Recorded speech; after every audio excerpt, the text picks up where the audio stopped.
Greetings, humanity, and welcome to Europa Natural Law, a roundtable transmission dedicated to healing the madness, badness, and sadness plaguing our beautiful, bountiful world. Through regaining our sanity, reclaiming our inborn sovereignty, and honoring our inherent responsibility, we can improve reality. I'm Nemo Jones, reporting for Beauty from Devonshire, Albion, where I write, speak, sing, and cook for freedom, reason, and beauty.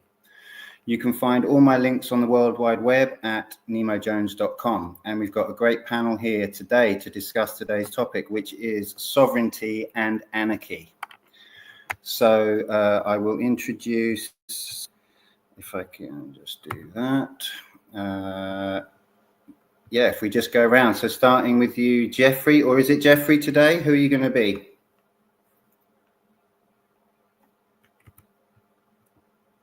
Oh, you're muted, bro.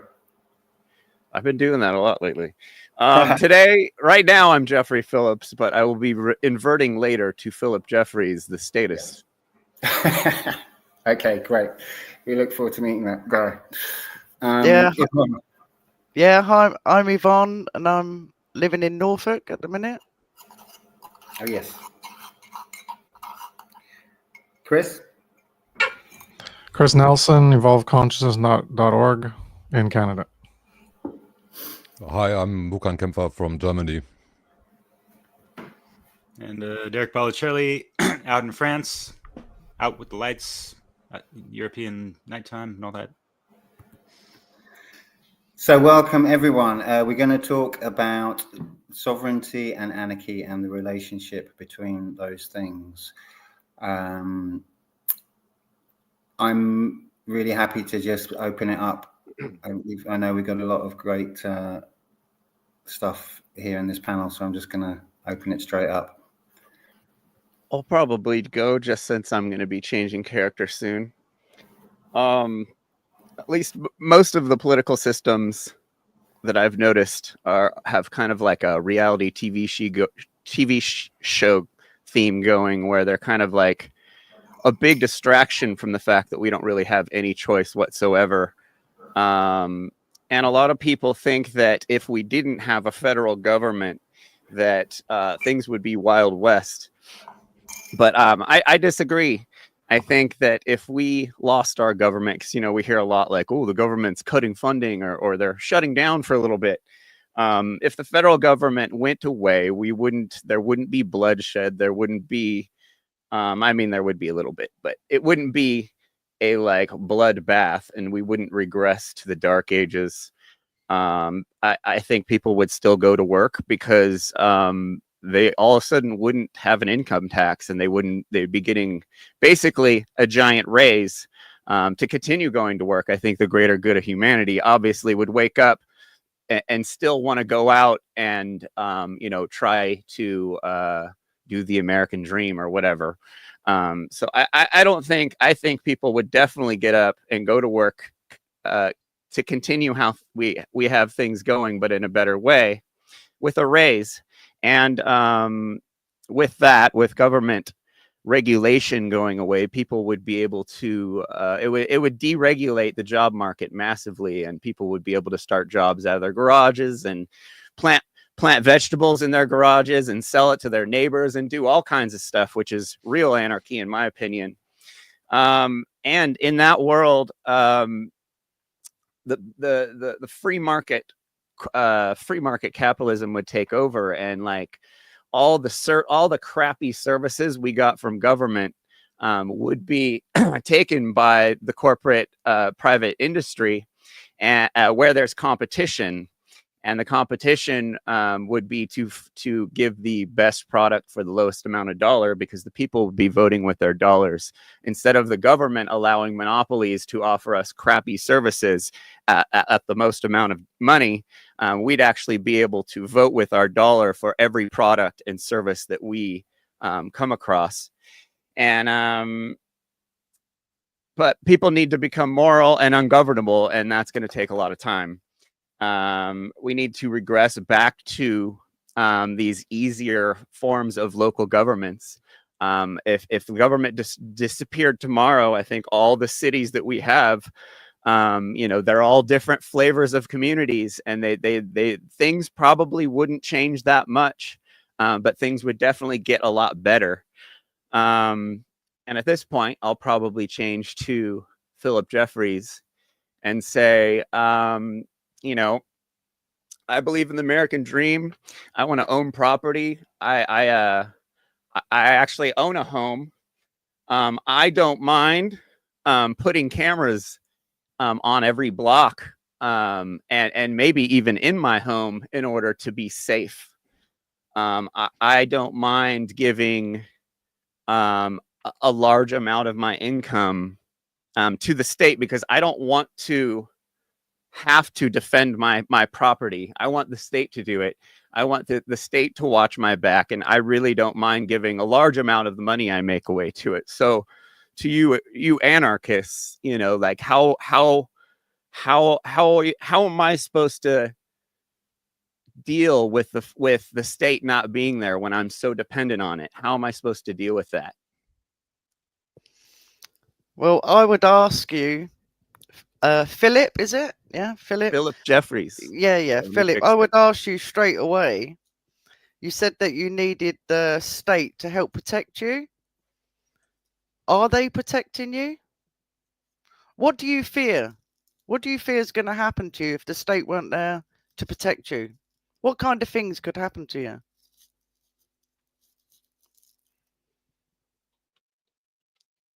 Was that a rhetorical question? Actually asking you, Mr. Phillips.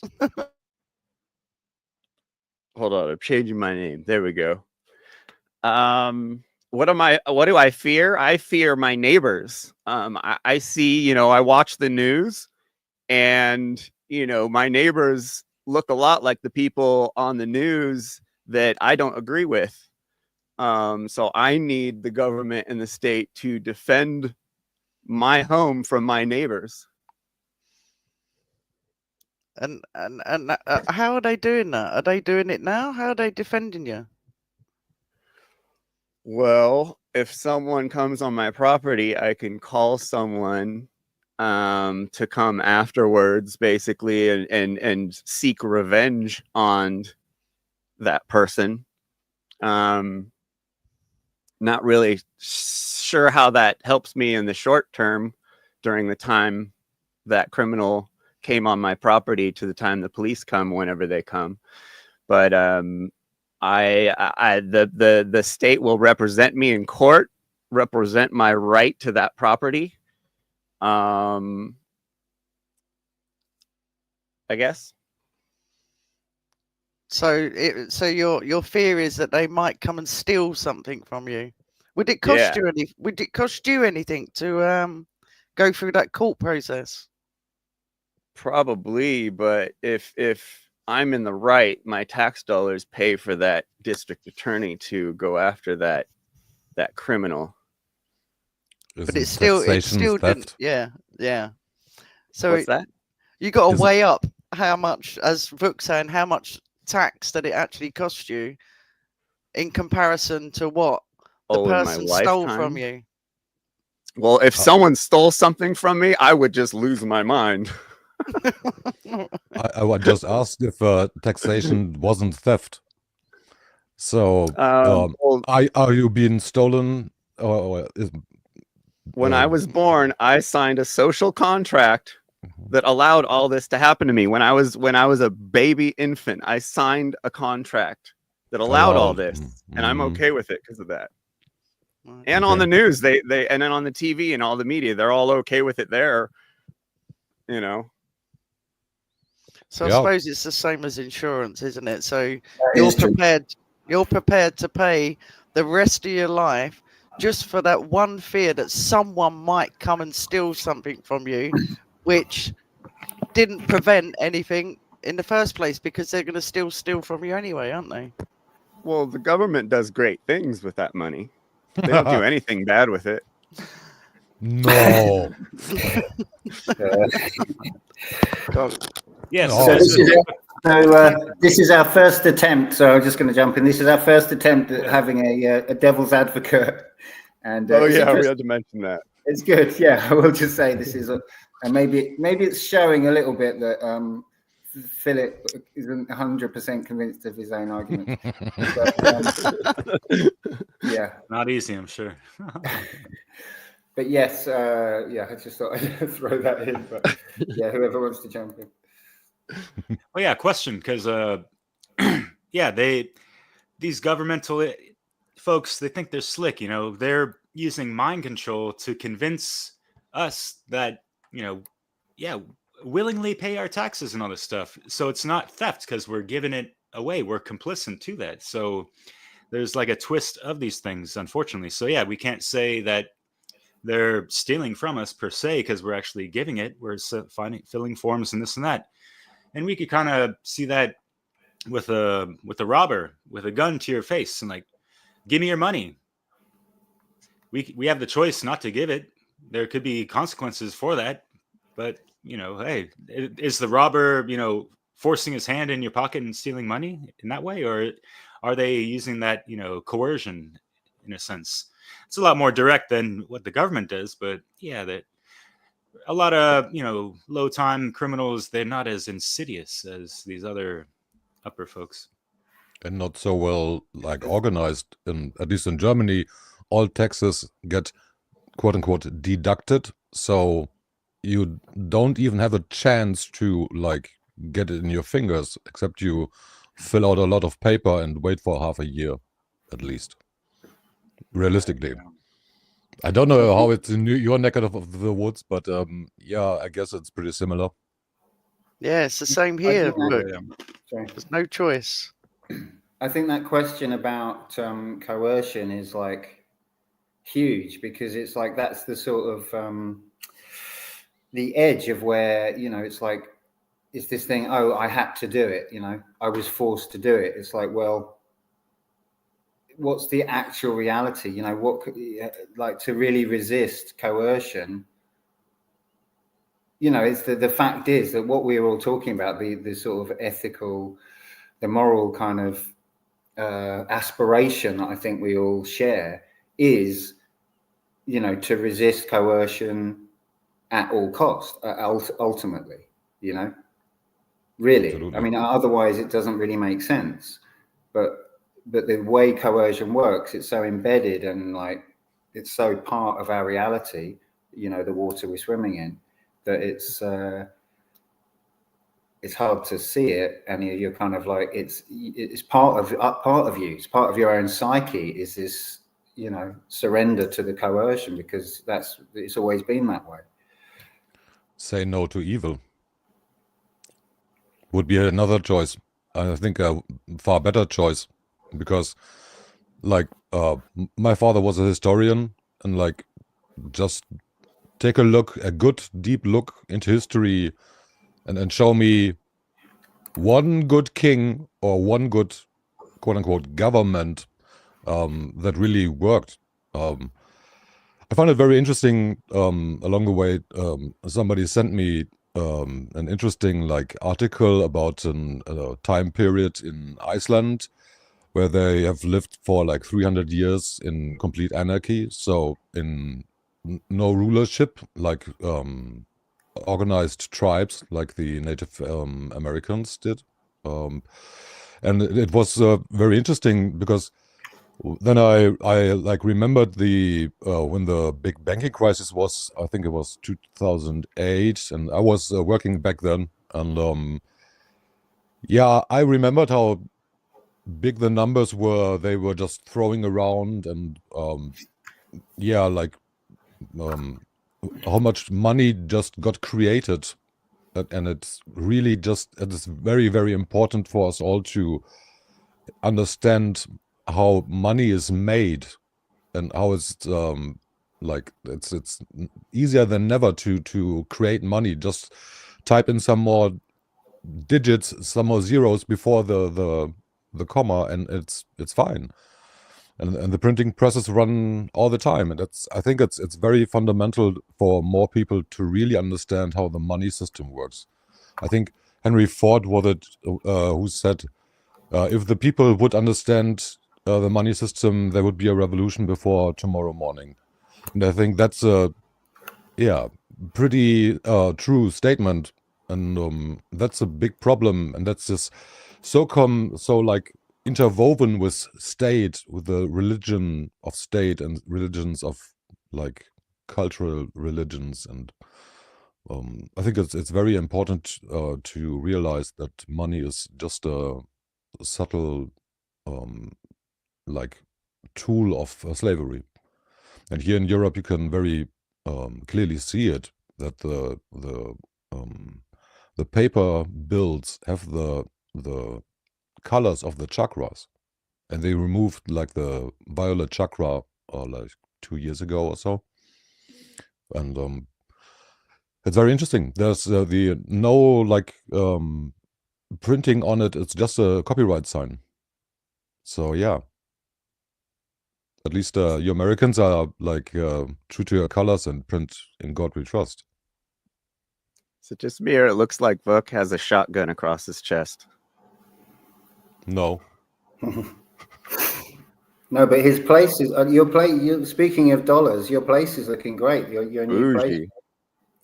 Very nice. I like the piano looks good. Yeah, it's a free home on StreamYard. Yeah, okay, cool. Just found it today. Nice. Yeah, our European money looks like the real monopoly money, you know, like in those deviations or denominations, it seems. But yeah, Chris and baby, how you doing? Haven't seen you lately. No, just kidding. Hey, yeah, that's my 1.5-year-old. Just me and him at the house right now. As I mentioned something about coercion and the obligation to stand against it. No, that works in what I refer to as the principle of quantity. So it always takes numbers. And right now, we all accept, even those of us who know we shouldn't accept it, we still accept it. But it's not voluntary, because voluntary, so there's people who make the argument that it's all voluntary because we're all choosing to accept it. But it's not voluntary, because voluntary from the outset implies that you're not being coerced in the first place. And as soon as there's coercion, it's not voluntary. So yes, there's always choice, but it doesn't mean it's voluntary in the sense that your free will is free to do what it wants unimpeded by the impositions of others who want to violate your rights. So as soon as you have someone making that imposition to violate your rights, to impose their will upon your will, when you did not inherently initiate harm against anyone, so they have no right to impose that restriction upon your will. Well, as soon as that is done, you're no longer living in a voluntary interaction. So there is no voluntary aspect to it. But there's always choice. You can choose to, if someone comes up to you and says, give me your wallet, or they don't even say anything, they just point a gun at you. And then you're like, well, what? Well, give me your money. And you're like, no. And they say, okay, well, then I'm going to shoot you. And then you could say, okay, well, I'm choosing to give you my money, but you're not living. Yes, you're not living in voluntary interactions with other people because they're violating your rights. So it's not voluntary. It's not a voluntary interaction. So it's not voluntarious. Yes, hello. Sorry, guys. Yeah, so there's that whole argument about everything's voluntary anyways, but it isn't actually voluntary because there's coercion. And yeah, if we want to, Jesus, if we want to do, it's like my cat. If we want to resist it and not comply with coercion ever, well, we need that principle of quantity, the quantity of people to be on that same size to actually understand what it takes to have true freedom, and that's for all rights to be upheld and the defense of everyone else's rights when there's someone who wants to violate them. Because if you're just doing one part of it, you're not going to get true freedom, because just doing one part of it is okay. I'm not going to violate anyone else's rights, but the ones who choose to violate rights, if we don't all work to defend each other, then if there's 10 people who go against it and they're going against 2 people, well, then it's 10 versus 2. And then the 2 people are probably going to let it happen because they don't want to lose their life. So they'll give up their other lesser property to preserve their higher property of their life, since life is more valuable than $100 in your wallet or whatever it is, a car. So if you don't have everyone in society backing you, then you're all alone. So if everyone's living as an island, just, I'm not going to initiate the harm, I'm going to respect other people's rights. But if you're not doing the defensive rights and standing with other people in moral unison to defend the rights, then you don't have that missing equation of the principle of quantity and moral unison to stand with each other against an opposing force of another quantity that's contrary to that first part that you want to uphold together, which is not to violate other people's rights, but other people are going to unite themselves on the basis of wanting to violate rights because they can gain an advantage. So they're going to take from someone else, and the reason they want to take is because they get an advantage from it. They benefit from that taking from others. And if there was no benefit, well, then they wouldn't do it. So clearly there's a benefit for them to even bother doing it. I guess unless they're just sadistic and psychotic and they just get the kicks off of hurting other people. But usually people, they're trying to gain something at the expense of others. So that's why you also need, again, that second part of that defense in unison, because without consequences, without direct punishment for immorality, then you're just sending the signal that, well, then you can just keep doing it and doing it and doing it and doing it. Well, what's the reason for you to stop? Well, there's no reason for you to stop when you're selfish and you just want to gain at the expense of others, because there's only a benefit. If there's no punishment for what you're doing, then there's only benefit. So there's only net gain, and you're just going to keep doing it and doing it and doing it and doing it because, well, no one's stopping you. So why wouldn't you just keep doing it if that's your mindset of just gaining at the expense of others and taking what they have? So that's the missing equation, is we have to be morally united together in order to defend not only ourselves, but to defend others, so that when we're in a position where there's a larger quantity than ourselves, that we also get help from that larger quantity so that we can actually keep and preserve our rights and apply punishments so that we can restore true freedom. Because that's what the state of anarchy is the default state in existence is of true freedom. And that's anarchy, where there's no masters and no rulers and no slaves.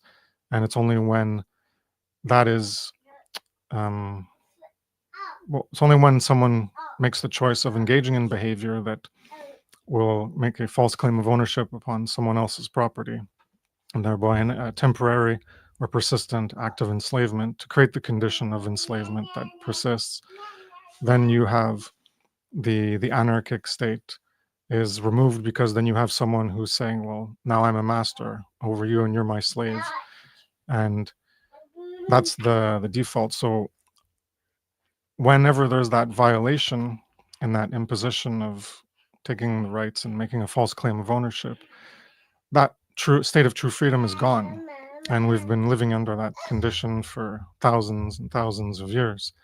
So to restore that original state, if ever we had it, or you can argue either way if we ever had it, but to restore that state of true freedom, it's going to take people morally united together that are willing to back each other in defense. And obviously that requires, first and foremost, even before getting to that point, is people understanding objective morality, natural law. Because if they don't understand objective morality and natural law, then you can't even have that moral unison of people backing each other in order to defend each other against immorality, because then you'll just have people believing they are, which is what we have now. And they're going to be doing immorality, but they're believing that they're being moral. So what you're saying is you want me to not do everything the government tells me to do? Ha! Yeah, exactly. But won't you end up in jail? And isn't that the opposite of freedom? Well, that's why there's choice. Do you want to end up... So what I was talking about wasn't in doing something immoral, but if you're talking about doing something immoral and not doing the immoral thing will put you in jail, well, then do you want to be immoral, or do you want to not be immoral and be moral? Doesn't the government dictate morality? Well, that's what needs to be taught to people, which isn't the topic of this episode. We're not talking about what is morality or what is natural law, but that's part of the properties of anarchy and the properties of sovereignty. As a sovereign being is above rule, so you're not ruled, you're not enslaved. All right, I'm gonna stop since it's probably loud here. No worries. All right, whoa, because a lot of people don't even understand what the word sovereignty means, or to be a sovereign being. Wouldn't it be super to be that? Like double meaning, because sauver, super, and reign, regnum, whatever, like rulership. Your super is above, right? Above rulership. That's what a sovereign being is. Kind of like anarchy, without rulers. And Archon, right? So just wanted to get that out of the way. Nemo, haven't heard you for a second, I reckon, but yeah.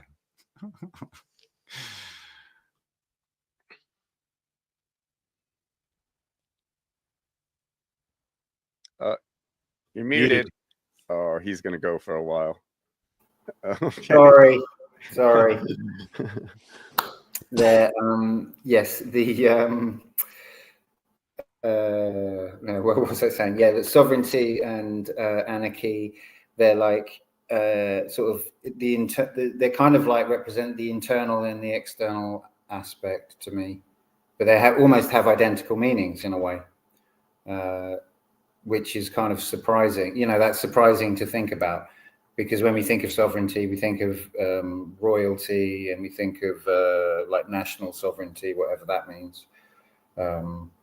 We think of it as like the super, even if it's like the first definition that comes up, which obviously is not the etymological meaning, is something like supreme ruler or something like that, which is kind of related, but it's, there is, because, one is ultimately the supreme ruler of one's own life. So that there's kind of valid, in a way, it's a valid definition, but it's not the actual meaning of the term. But but sovereignty is so attached to these concepts of royalty and whatever, that to realize that it's almost etymologically, like it's in total alignment with the etymological meaning of anarchy is kind of incredible. I think it's like that's something so powerful in that, really, because in a way, with sovereignty, this fake external sovereignty, of course, you couldn't achieve that without sort of appealing to the reality of sovereignty, which is that life is sovereign. The individual life is truly sovereign, and that's what the would-be rulers, like have to sort of fake that in order to justify the way that the scam operates. I think the scam, how you worded it, is stems from the Hegelian teaching or thinking that the state is everything and the individuum is included in the state, and so the very much like the communist thinking in under Mao, where just like people are just resources to be thrown at something to like get something done. And that is a very distorted way of thinking that many people have like accepted for themselves with this perspective, let's put it that way, because it's I think it's the complete other way around, and that's the main problem with all like governments that rule from the top down, because it should be other way around, because we are the many and like they are the few, and then but the problem is we have to like KRIS said it, we have to unite at least on this one very point of morality, not to follow orders, not to like condone evil, or to like support it in directly or indirectly through money, for example, or voting or something like that. And yeah, I think knowledge is our best weapon at the moment to really reach so many people as possible, to make them aware. And when I think back, like some weeks ago in Germany, there was a big election, and like 80% of the people voted for their master. And that's shocking. It's really shocking. 80%. 82.5%, yeah. Official numbers, quote unquote. Who gives something on numbers or official numbers? Yeah. I think we learned a lesson, especially on like trustworthiness on numbers, especially from the state and official like mainstream news in the last 5 years. I think that's enough. But if you don't vote, you can't complain. Yeah, we've heard this quite a bit. And geez, you know, like I wouldn't want to co-sign my name on the lesser of two evils type of stuff. And so I guess if you did vote for your flavor of, you know, I wouldn't say slavery, I don't want to offend you, you know, but I guess you have all the right to complain, right? Because this is what you voted for, apparently, even though, you know, politricians will flip on their word at the drop of a hat or a dime or whatever. But that's like just the same story, different smell, and whatever the hell. Yvonne, what you got on that? Well, on voting, not a lot. They're all the same, aren't they? Nothing changes. Nothing changes. I was just thinking, with what you guys are saying, how interesting and exciting life would be without the government. Like, I'm just thinking of, like, there's been times in my life where I have actually taken benefits of the state just in the past, because I thought I was still giving to society. I was still being very active, and I just thought, fuck them, because it's not my fault that society doesn't value what I had to give. So just imagine if there was no government, how much more fun life would be, because you get all the creative folk, all the creative thinkers coming out the woodwork, because they would all of a sudden start to feel as though they had a role to play in life. What do you think about that? I don't know. Anyone? Wouldn't gangs of murderers take over and kill everyone? Because there's so many bad people out there. All I've got to say to that, Philip, is fucking beam me up, Scotty, because I'm bored shitless with this. What's going on now? It's just, I'd rather, yeah. Look, I've just got to jump in on that one. Yeah, they already have. I'm sure we all know the answer to this question. The gangs of thugs have already taken over. That's literally we're in the moral chaos that you're afraid of. That's what we're in, Philip. So you're saying the plantation just got bigger and the slavery's still here? Absolutely. Yeah, bigger, cleverer. Yeah. War mode was just installed or injected. Speaking of plantations, yeah, maybe the Jones plantation might key you into certain things. Yeah. Recent Yeah. movie, but yeah. Yeah, it's a great movie. I'd like to just add to that as well, if I can. You know, you was talking about sovereignty and anarchy, about really you can't separate them. Yeah. I tried to talk about that in the forum. You can't, external anarchy won't last 5 minutes if people haven't fully taken on board responsibility for their body, their own emotions, their own mental state, their own spirit, and their own environment.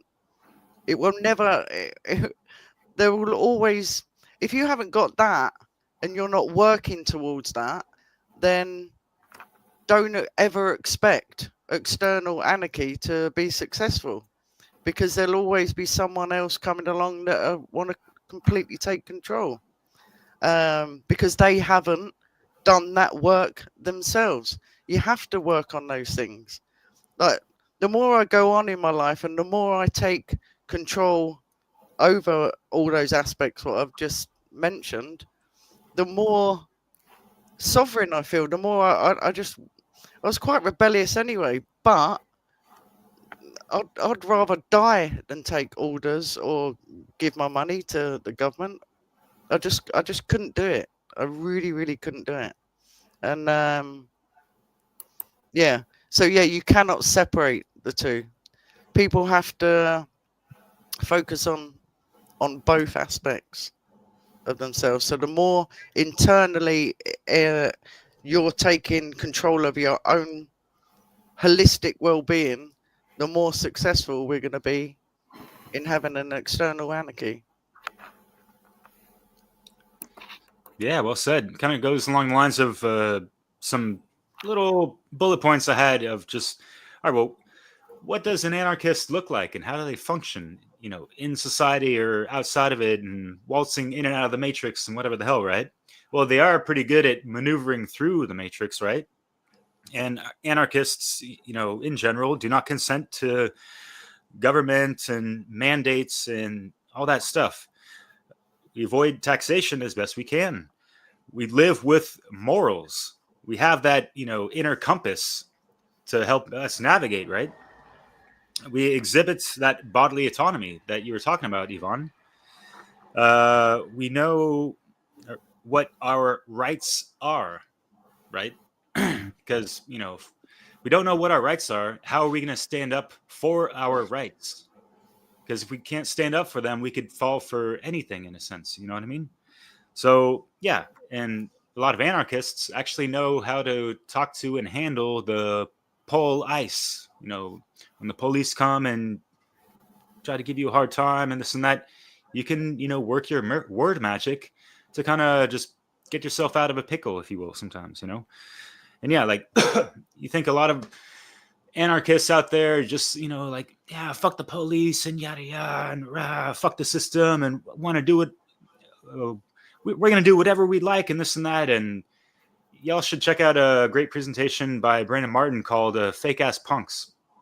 And then supplement that with Mark Passio's Fake Ass Anarchists. And you'll see a stark difference of, no, these people are just, you know, some punks just, you know, wanting to do what they want to do, have their cake and eat it too, and act like, you know, their shitty behavior doesn't come with any negative consequences, that kind of stuff. They just want to, you know, like, leave me alone, police, and this and that. And like, there's no focus on what you're talking about, Yvonne, of like that self-mastery, you know, trying to live in by that golden rule of treating yourself properly. And, you know, same with other people and animals, right?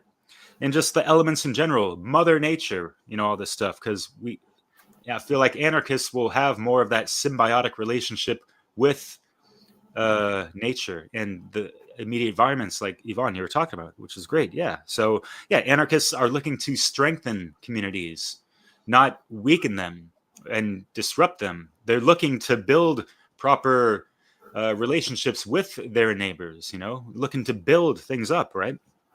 And yeah, anarchists are quite independent and self-sufficient and resilient. So yeah, just a couple points I wanted to make with that. It's quite prime time, actually. I don't know what it's like with all the other countries that are here, America, Germany, France.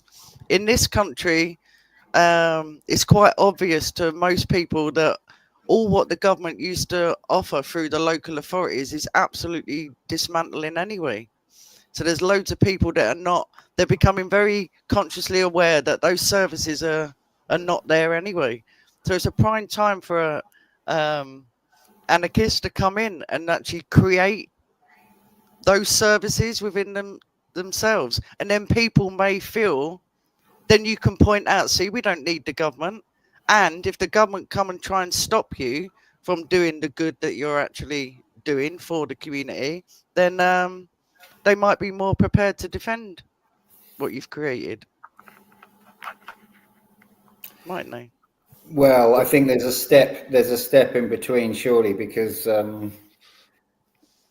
you know, I think there's something about just really having to pull apart statism, you know, at a fundamental level, because a lot of these people that call themselves anarchists, they're really leftists, and so they have this complete sort of assumption, you know, like just built in, like impossibility of imagining that there isn't the parental figure of the state there.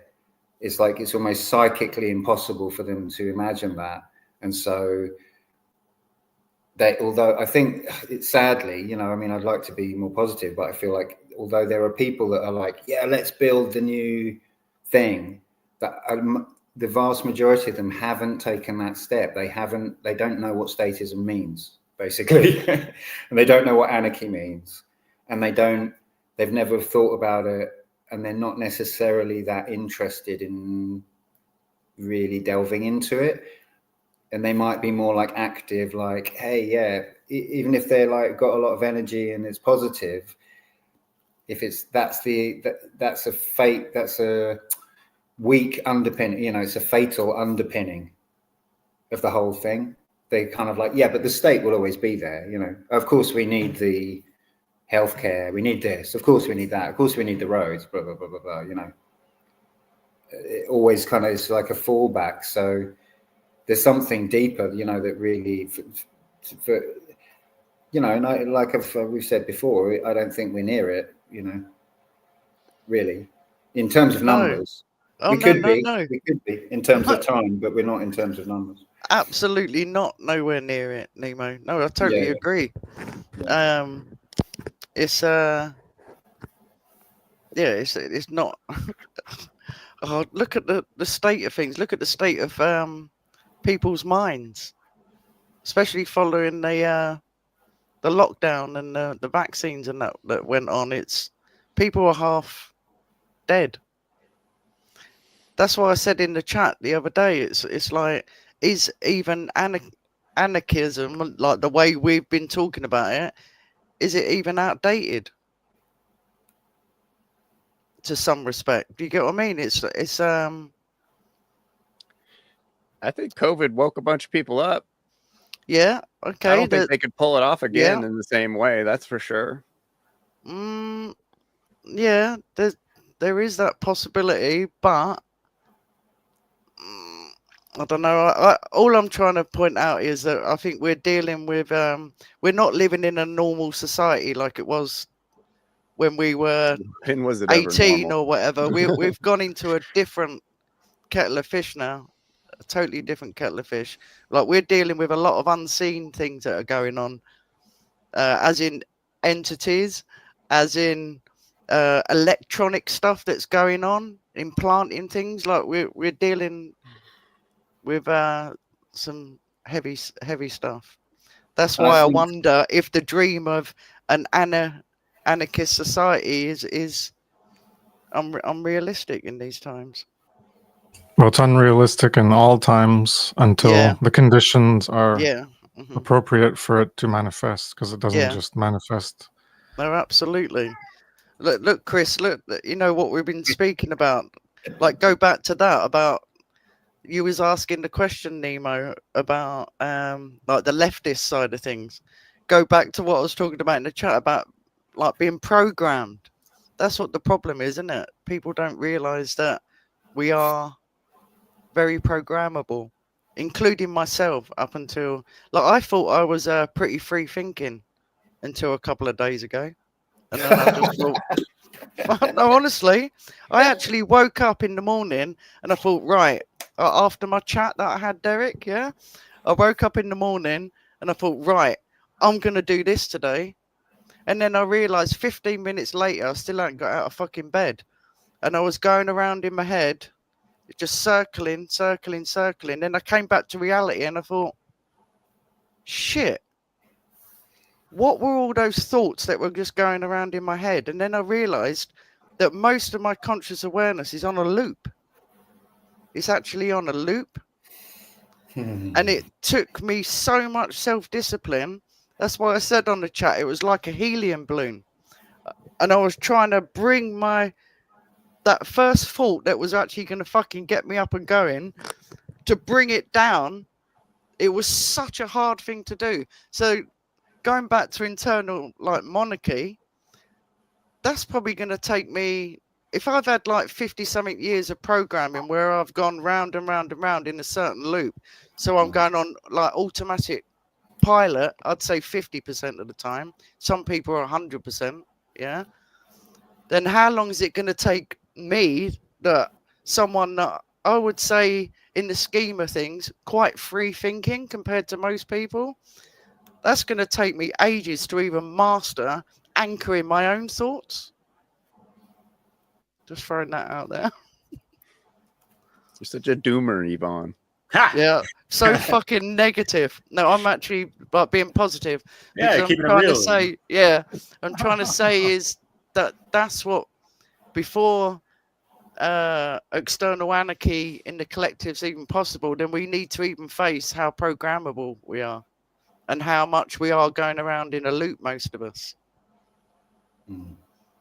That's the education that that's why I've held back on doing the great work. That's what I'm trying to say to you guys in the chat as well, is because there was something in me that was I didn't feel comfortable, even though I know the words that Mark Passio speaks about, and like all you guys as well. I know they resonate with me. I know it's the truth, but I haven't actually taken it fully on within my own my whole makeup.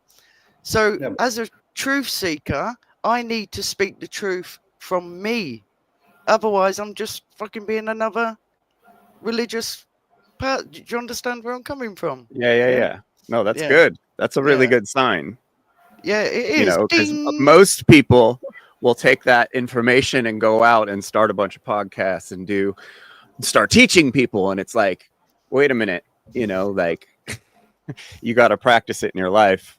Yeah, no, for a while, you know, maybe that's why people are not listening so much, because it's not coming across as like not demanding, but authentic. Yeah, because it's just being mimicked. Exactly, and it's been mimicked for like a while, and that's kind of what at least the freedom / natural law community, you know, where we have a creativity problem and a procrastination problem pretty badly.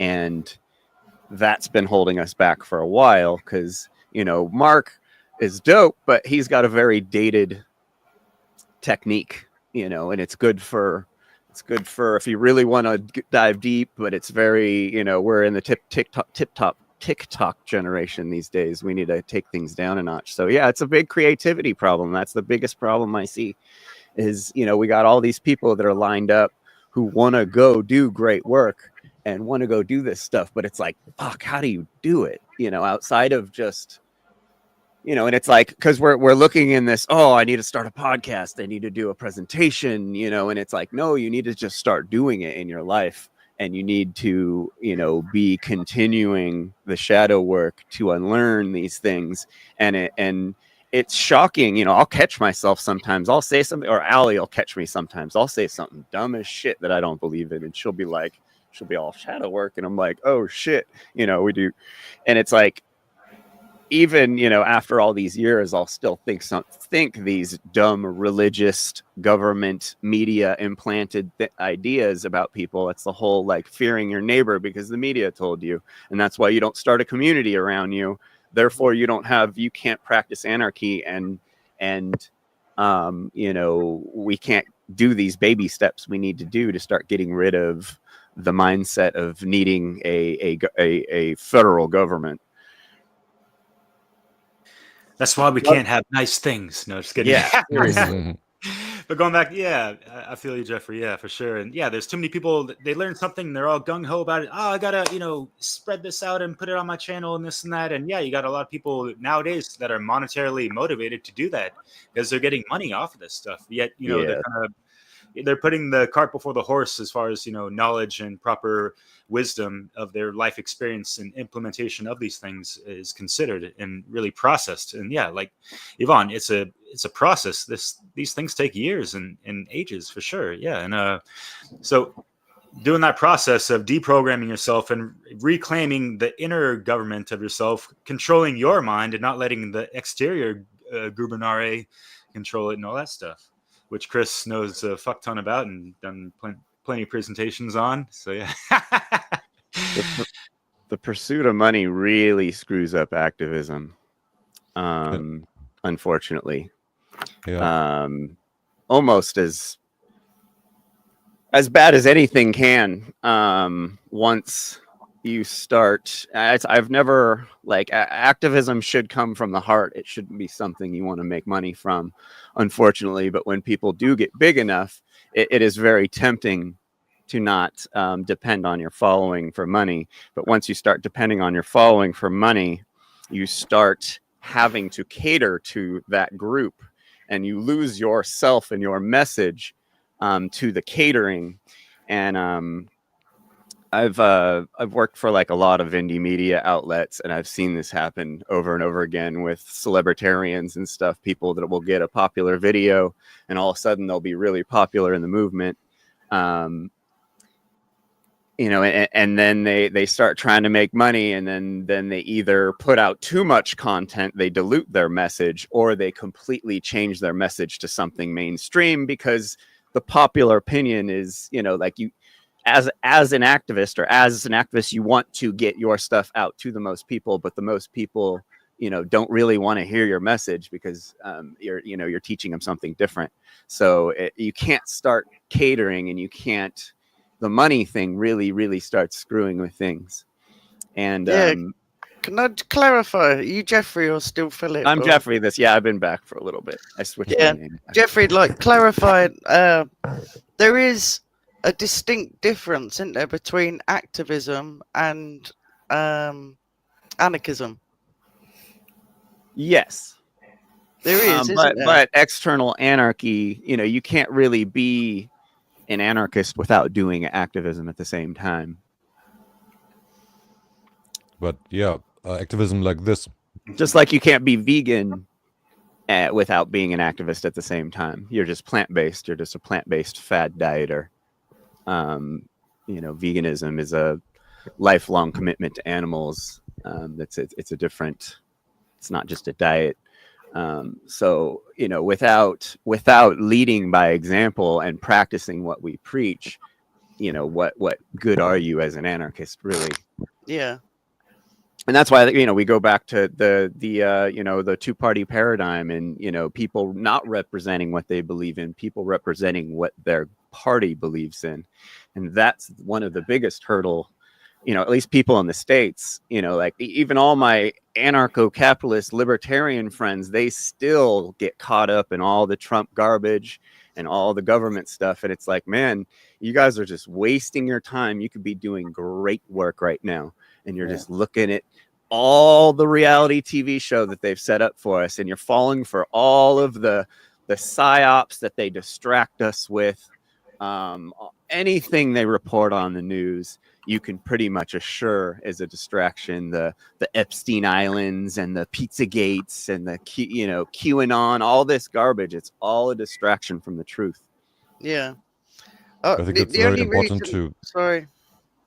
I think it's really important to like practice what you have learned at first, and really like Yvonne, you said it, deprogram yourself those parts that are like malicious or like doing harm and are in some way or another like going in the wrong way, or supporting like government or animal suffering or something like that, and then reprogramming yourself correctly the way you want it to be, and to include that to the great work. And I think Jeffrey brought up a very good point.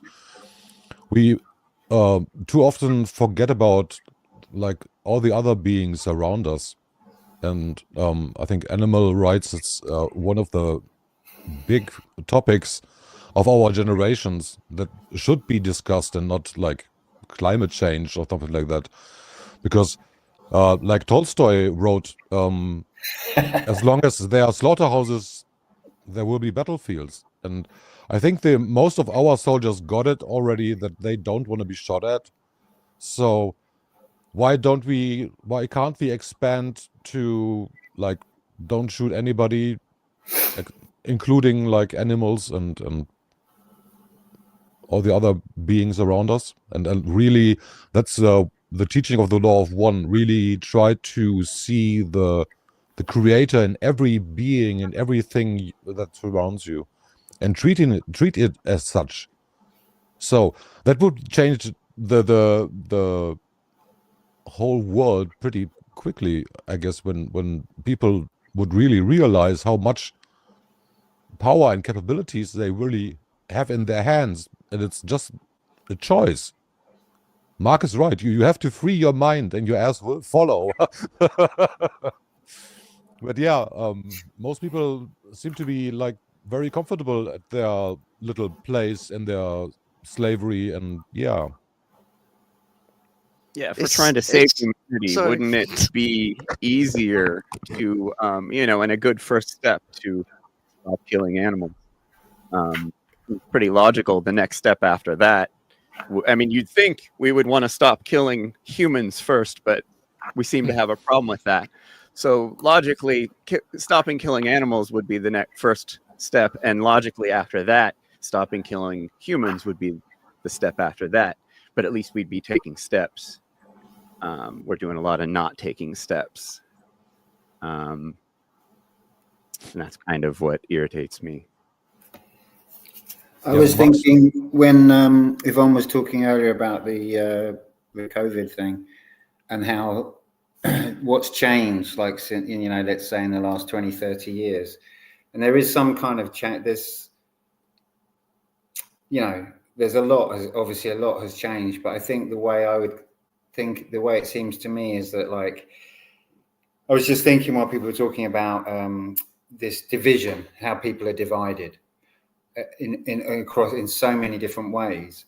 And as KRIS said, like earlier on, is we're talking about this basic power dynamic that hasn't changed vastly over thousands of years.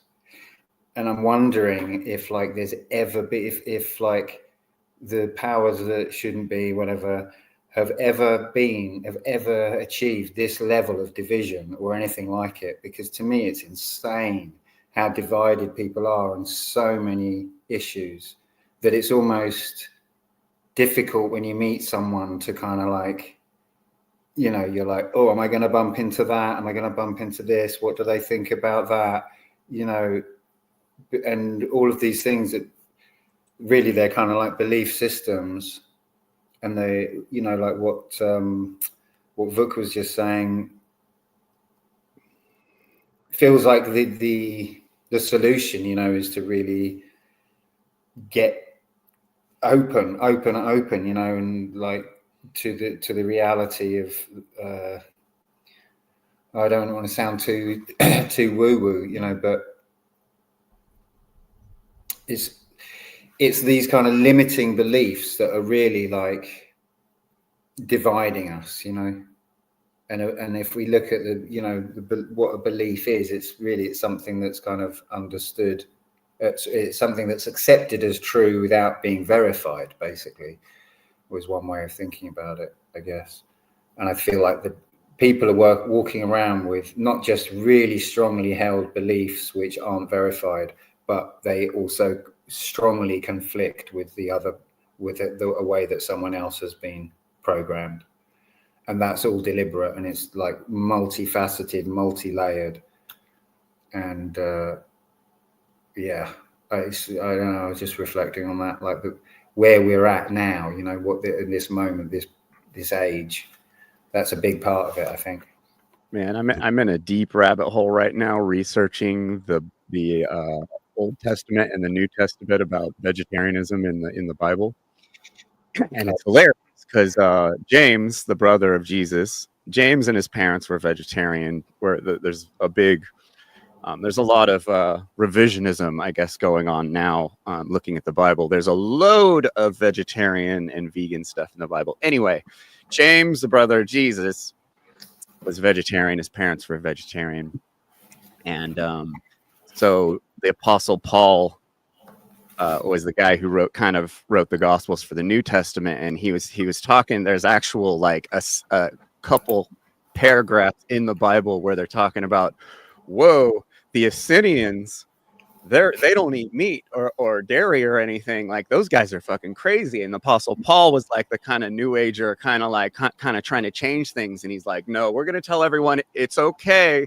Don't get mad at your neighbor about what they eat, you know, like all this stuff. Because in the past there were, you know, and the Essenians, they were, you know, just a little bit of information I found out recently. There's the whole, everyone thinks that Jesus ate the Passover lamb, but Jesus was actually Essenian, and the Essenians were vegetarian, and they did Passover the day before, which the Bible backs up because Jesus was killed on Passover, and he had the final Passover, the Essenian Passover, the vegetarian Passover, the day before. But anyway, yeah, they're arguing about the same shit 2,000 years ago that we're arguing now about.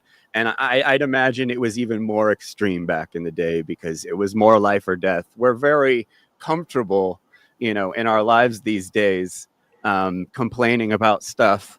And, you know, if you complained about your government back in the day, they'd chop your head off. So I would imagine there's more division now, or back in the day. And people, I'm on the opposite. I like how doomy Yvonne is, because it's like the balance of, I'm on the balance because I'm very optimistic, but I think we're gonna figure everything out eventually. But yeah, I'm very positive, Jeffrey. I know you are. You're just very doomy on the podcast. Right, sorry. Yeah, maybe. No, I used to be very doomy. It's kind of a rite of passion, rite of passage. Jeez. Rite of passage once your eyes are awake to kind of go through several stages. You know, you go through the kind of Dunning-Kruger effect, where and along that way it gets doomy, and you kind of like you're like, what am I even doing any of this for? Why am I even spending my time alive on this planet, my short time I have here, putting all this effort into this seemingly impossible you know, job. And, you know, that's where Mark's at. You know, Mark's in the same place right now. It seems like he's just like, man, should I even keep doing this? And it's funny because Mark kind of has that Apostle Paul. He's like, he tells everyone, he's like, oh, well, you know, I don't mess with, you know, like, it's cool for, you know, take the time with vegetarianism and stuff like that. It's just funny to seeing the parallels. I'm not like a religious guy really at all. I've just gone on a biblical rabbit hole, and it seems like to me so far the Bible is just kind of teaches you how to not get duped by the Satanists, But man created the Bible and the New Testament, and so it's been messed with a lot. And there's a lot of BS in there, and a lot of people's misinterpretations. But it's very weird. I don't know, just in a place in my activism and just research, like being into looking at this type of stuff, and it's been getting into the occult and doing all this kind of deep dives on all this weird esoteric and exoteric stuff to see where it all came from. It's definitely been the most eye-opening phase of my activism, and I was radicalized pretty early on, in like the early 2000s. So it's all we just got to keep learning, and we got to not forget that we need to ourselves be fixing ourselves at all times. Just because we've watched a million PASSIO videos doesn't mean we've done 1 minute of shadow work. Shadow work is not fun. It's not fun, and it takes a lot of time and effort and motivation. But yeah, there are definitely different phases, and being doomy is totally okay sometimes. We got to balance, everything. Life swings. Life is a balance. And that's why, like a lot of people criticize my show because we do a lot of conflict resolution, and we do a lot of kind of forced shadow work and criticism. But I just feel like, I'm just bringing balance to the nonsense, and the podcast is open, and anyone can come hang out and talk, just like this one is basically. And that's I don't know what I mentioned in my my StreamYard video. Like this format is so important for the future. I think we're all dabbling in it, using it now, but this format hasn't really. And the open live podcast, that format is so valuable to what we're doing, taking advantage of this, and we are able to do this. Is millions of dollars worth of technology 10 years ago to do this kind of thing, and we got to not take it for granted and not forget of how important and amazing this technology we have is. This is better than Facebook, better than any of the social media. Doing this kind of stuff is really, really important. Mm-hmm. Everyone should start their own show. KRIS, we haven't heard from you for a bit. Do you want to say anything?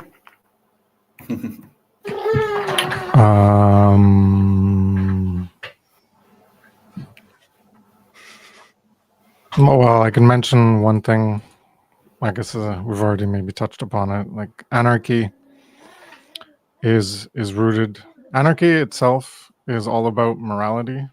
There is no anarchy without morality, and the proof is in the etymology, because anarchy is no rulers, and as a direct corollary of no rulers, well, it's no masters and no slaves. So how do you get to no masters and no slaves if you want to be an anarchist? So a lot of people think they're anarchists, but they're not really, because they don't live by what the word means. So to get to no masters and no slaves, well, how are masters or slaves created? Well, that's behavior. And again, that's making false claims of ownership. And if you repeat those false claims of ownership, well, then you're living in persistent enslavement. So then you create slaves where you think you directly own other people, and then you make them work, and all you do is like clothe them, feed them, give them shelter, and then you make them do things, and then you reap the profits of their labor. The fruits of their labor are yours.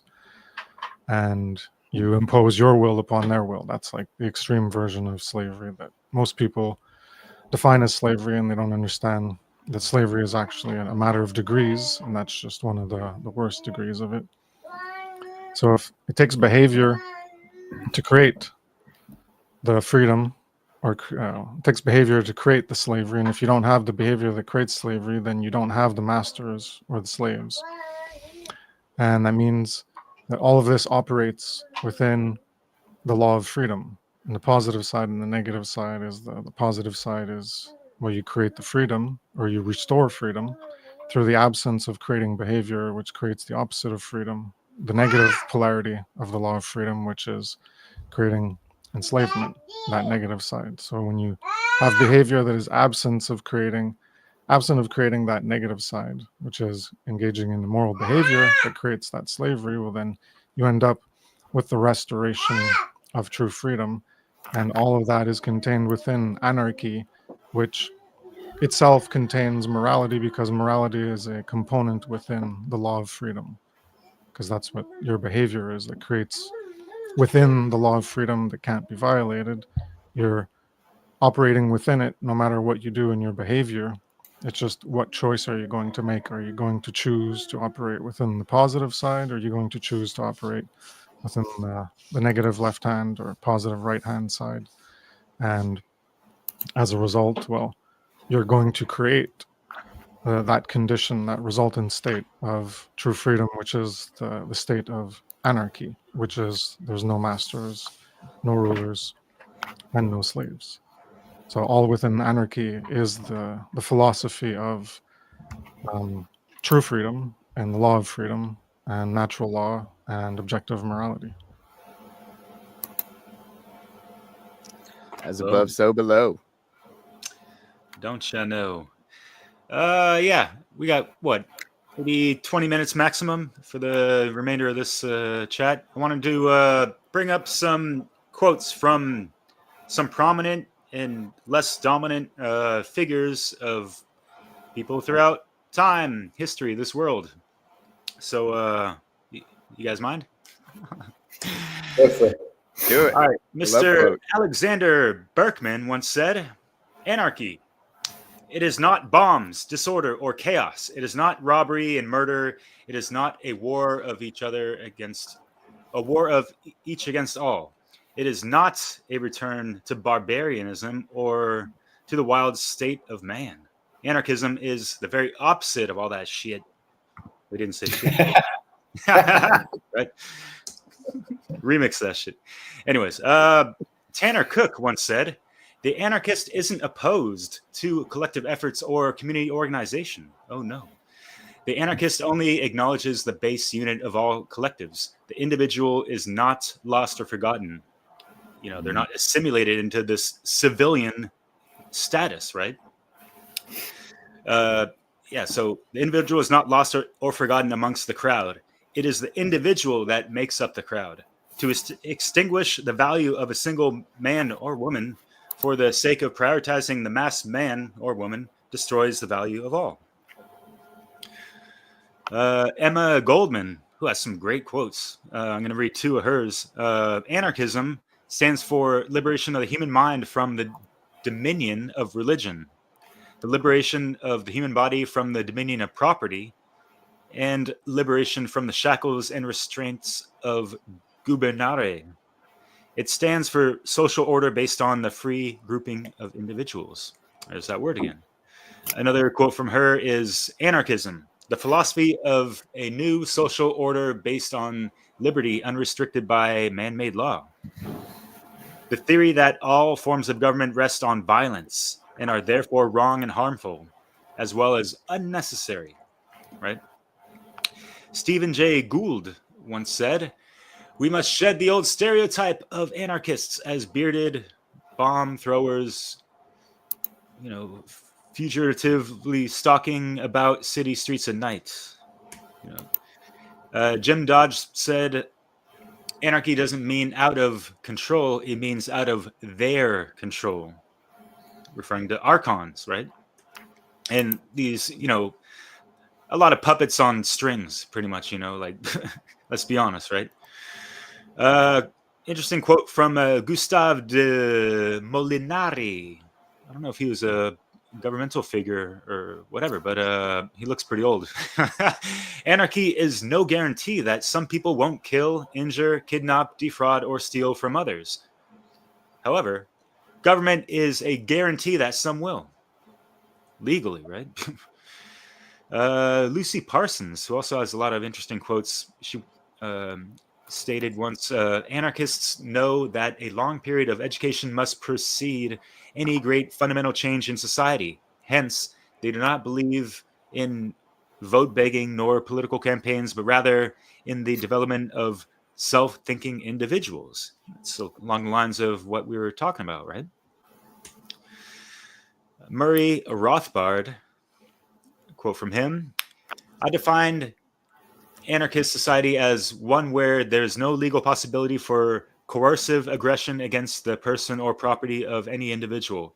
Anarchists oppose the state because it has its very being in such aggression, namely the expropriation of private property through taxation, the coercive exclusion of other providers of defense service from its territory, and all other depredations and coercions that are built upon these twin foci, or focal points, of invasions of individual rights.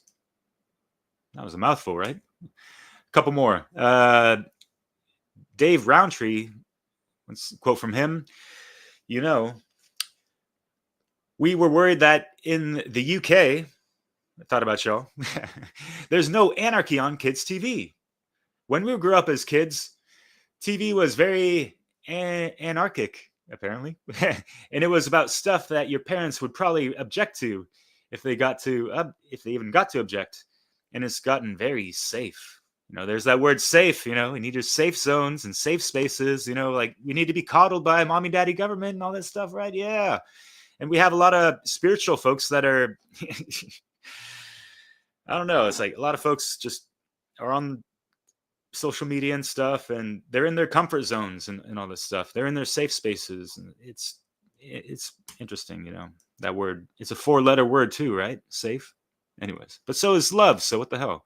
Anyways, Marquis de Sade, not the singer, but a really old guy, looks like Mozart. He quotes, "Are not laws dangerous which inhibit the passions? Compare the centuries of anarchy with those of the strongest legalism in any country you like, and you will see that it is only when the laws are silent that the greatest actions appear." Meaning, like, there's no man-made laws impeding greatness from people. And there's that word great again, like MAGA, make America great again, toted by a bunch of people that lack greatness within themselves. And they don't live great lives. They're not doing the great work. So what kind of fucking, country do they think they're going to build up to be great when they don't have the greatness within themselves, right? Things to consider, especially looking into the works of Lysander Spooner, who once said, "A man is no less a slave because he is allowed to choose a new master once in a term of a couple years." J.R.R. Tolkien. Gotta love that man. "My political opinions lean more and more to anarchy. Philosophically understood, meaning abolition of control, not whiskered men with bombs." Yeah, you tell it, Hobbit Master.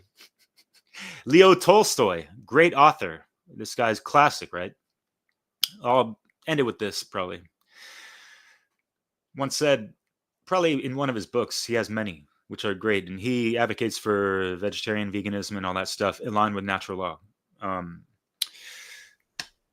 Quote, "The anarchists are right in everything, in the negotiation of the existing order and in the assertion that without authority, there could not be worse violence than that of authority under existing conditions. They are mistaken only in thinking that anarchy can be instituted by a revolution. To establish anarchy will be instituted, quote unquote.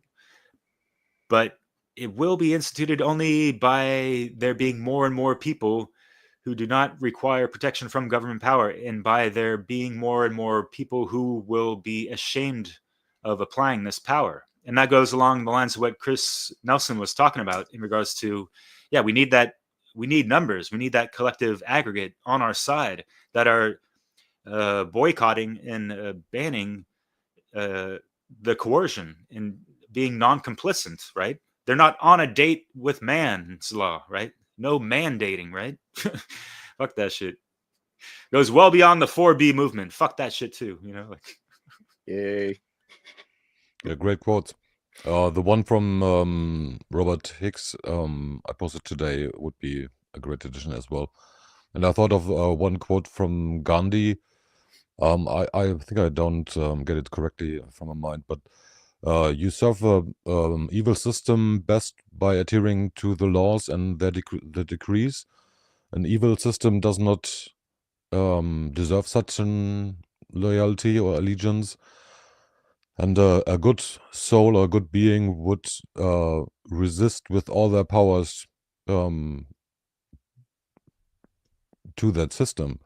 And that is the other side we have to see. And when we just take a look around, and what do we see? Most people are feeding the beast. Not consciously or unconsciously or subconsciously, I don't know, but the programming is definitely a big thing we quote unquote humanity has to tackle, definitely. And I think at least from my experience, the disassociation from harm they are causing, especially from like bureaucrats, like desk perpetrators, for example, how they're called, the who rule from the desk and do violence from the desk by signing paper. These are the true, like, not see, the ones that do not see the harm they are doing. The Nazis, they can't connect the harm they are doing, they're causing, to their like signature, because yeah, my boss told me so. So no, and that's a big problem. This disassociation and the whole programming, and it's especially here in Europe, it's very deep. It's really deep, and I think Yvonne, you touched on the parental issues.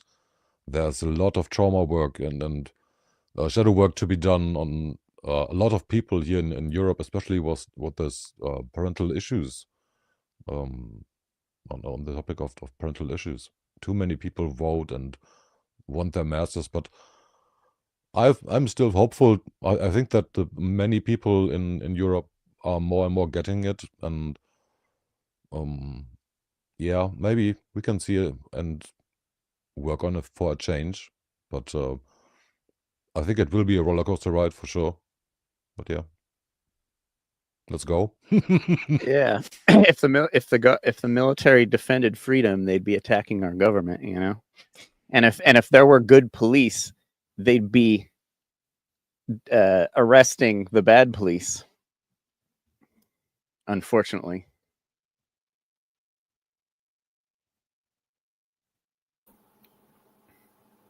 Yes, and it's like it's hard to know where the corruption ends. I mean, I was just looking into some of the stuff that's happened in the last 30 or 40 years in this country with what's called grooming gangs. I was just looking into that, and when you really look into the reasons, I'm not really, well, yeah, things like that, things that kind of are allowed, and then things that aren't allowed, you know.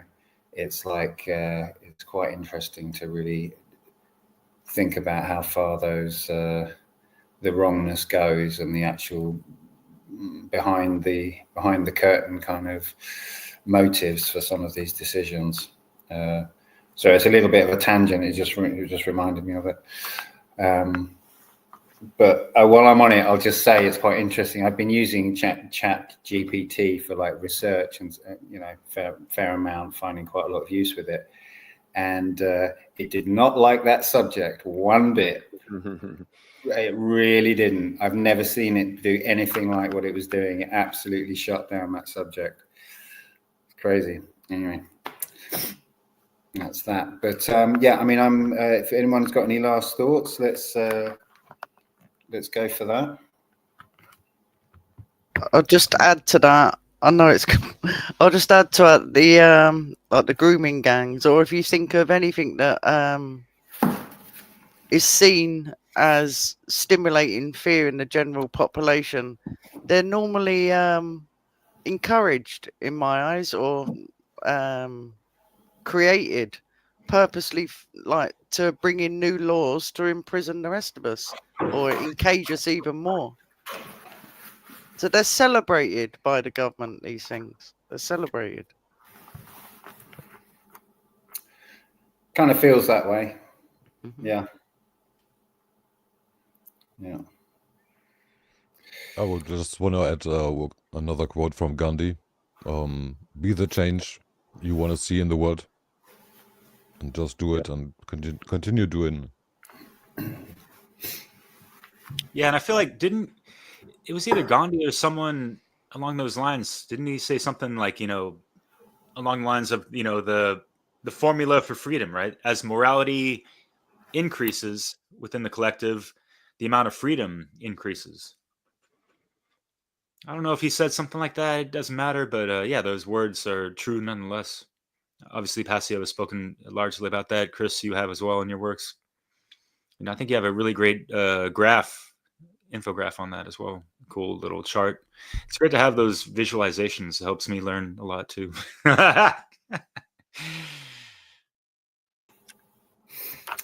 Cool. All right. Well, I guess I'll wrap it up. It's been a great chat. Thank you so much, all of you, for joining us. Does anyone have anything they'd like to tell us about channel-wise, that kind of thing? My podcast is on later today for you guys. You'll probably be asleep, but 5 p.m. Pacific, pretty much every Sunday. Yeah, it's open and live, so anyone can come up on it.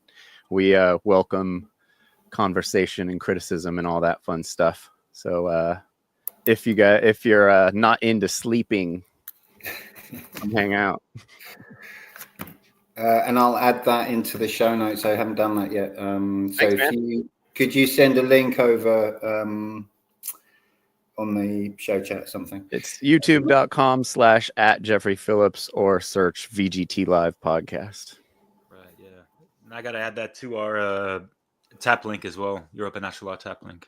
You can find all our works and channels and platforms on there as well. The Telegram group chat, if you guys want to join, those out there listening, want to pop in, say hello. Because, yeah, it's a daily type of thing. Just text in, trying to collaborate and just, educate and learn more, get our knowledge of these things more refined, So, yeah. Thanks for listening out there. Do it for yourself. Do it for this world. And, hey, even do it for the Shire. Do it for the Shire. You guys? I just want to say that I agree with Vuk and what Derek's just said. Yeah, just try not to get too sucked in with all what the government are doing and all external stuff, and yeah, just do what you want to do. Do what's going to help bring about making people feel as though there is more to life than what the government are supplying. Damn straight. And I am working on something at the minute. I created a YouTube channel called the 3 R's, which is kind of symbolic of going back to school. You know, the 3 R's, but it's it signifies realizing what's going on in the world and realizing that there's requirements. That if we don't want that world, then there's requirements to that. And I'd like to explore those areas. Obviously, programming is going to be one of the biggest things. And then maybe we can realign. That's the other art, realign to what we're supposed to be here for. That's coming soon. I'm still working on myself. It will come out soon. Awesome. KRIS? No. KRIS is done. Look. You're muted. I'm good. Check out Light Occult Revival on YouTube at Light Occult Revival. She's starting her show up again, and she does way better stuff than I do. Cool. Right on. Okay. Andrea is saying, check out the links I shared in the chat for more chats on Anarchy. I didn't see that, but okay.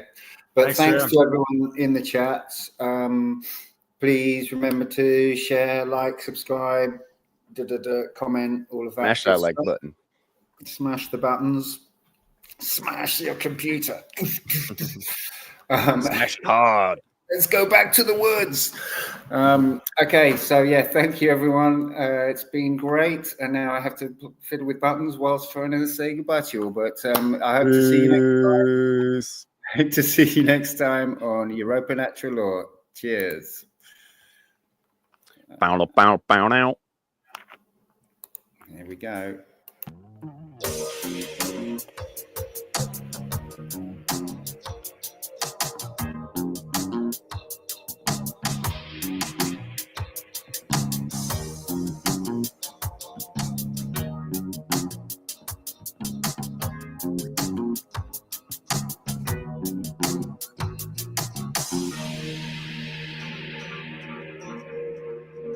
That was fun.